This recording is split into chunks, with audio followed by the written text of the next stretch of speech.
Hey guys, it's Titan's Revenge here, and when my friends over at Capricorn reached out and said, hey, we've got some new filaments we'd like you to try out, of course I was super excited to give it a shot. They sent over 3 brand new filaments, including this aluminum-like PLA that I threw on my Anycubic Cobra and got to printing straight away. For this test, I'm using a 0.4 nozzle with a 0.2 layer height, and I am printing at 190, which is the recommended temperature for this particular filament. I had a few models in mind to show off, so let's check them out. What better way to show off Capricorn filament than by printing off their own model? Everything printed smooth and this filament looked great in person.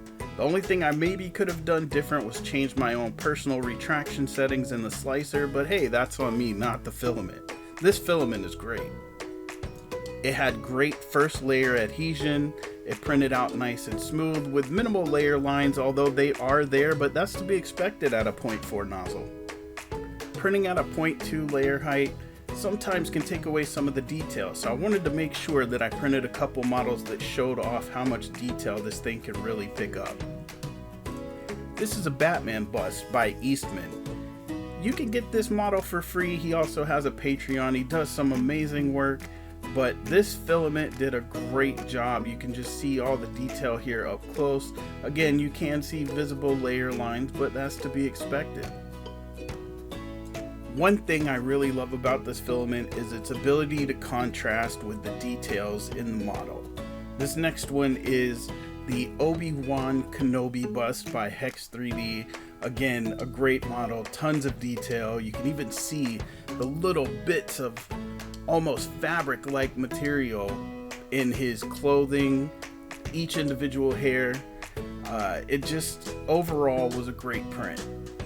You can get this model among others over at Hex 3D's Patreon. And of course, I wanted to put this filament to the test, so I printed a large print.